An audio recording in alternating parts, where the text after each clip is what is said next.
Ikalabing-dalawang kabanata. Inusig ni Haring Herodes ang mga mananampalataya. Nang panahong iyon, nagsimula si Haring Herodes sa pag-uusig sa ilang miyembro ng iglesia. Ipinapatay niya si Santiago na kapatid ni Juan sa pamamagitan ng espada. Nang makita niyang natuwa ang mga Hudyo dahil sa kanyang ginawa, ipinahuli rin niya si Pedro. Nangyari ito sa panahon ng pista ng tinapay na walang pampaalsa. Ipinabilanggo niya si Pedro at pinabantayan sa 4 na grupo ng mga sundalo na ang bawat grupo ay may 4 na sundalo. Ayon sa plano ni Herodes, ang paglilitis kay Pedro ay gagawin niya sa harap ng taong bayan pagkatapos ng pista ng paglampas ng anghel.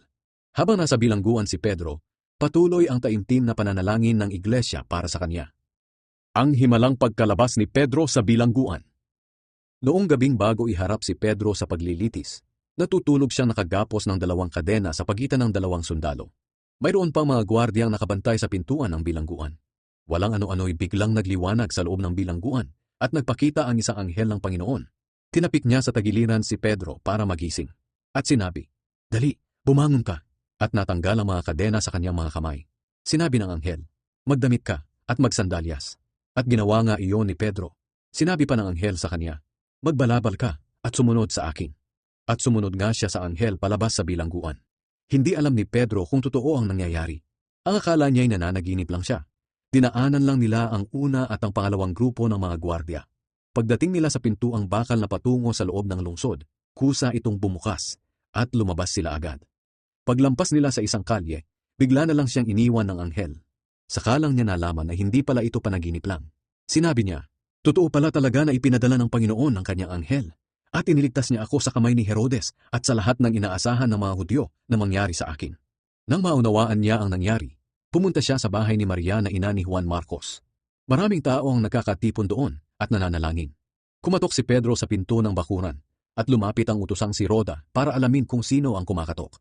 Nabosesan niyang si Pedro iyon at sa sobrang tuwa, sa halip na buksan ang pinto, tumakbo siyang papasok para ipaalam sa mga kasamahan niya na si Pedro ay nasa labas. Sinabi nila kay Roda, "Nasisiraan na yata ng bait." Pero ipinagpilitan niyang si Pedro nga ang nasa labas. Kaya sinabi nila, "Baka anghel yon ni Pedro." Samantala patuloy pa rin sa pagkatok si Pedro. Kaya binuksan nila ang pinto. At nang makita nilang si Pedro nga iyon, hindi sila makapaniwala.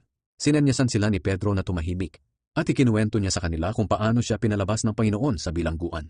At sinabi niya sa kanila na ipaalam ito kay Santiago at sa iba pang mga kapatid.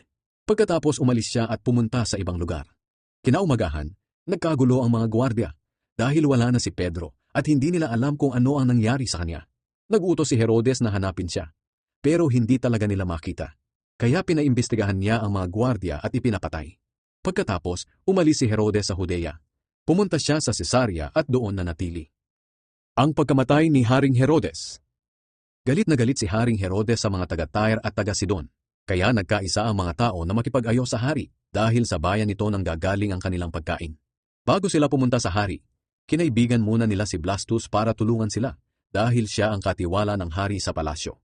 Nang dumating ang araw na makikipagkita na si Herodes sa mga taga-Tyre at taga-Sidon, isinuot niya ang damit panghari at umupo siya sa kanyang trono at nagtalumpati.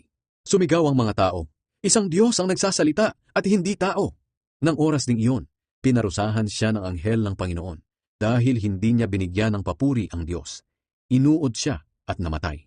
Kaya patuloy na kumalat ang salita ng Diyos at lalo pang dumami ang mga mananampalataya. Samantala, bumalik sina Bernabe at Saulo sa Antioch galing sa Jerusalem matapos nilang maihatid ang tulong sa mga kapatid. Isinama rin nila si Juan Marcos.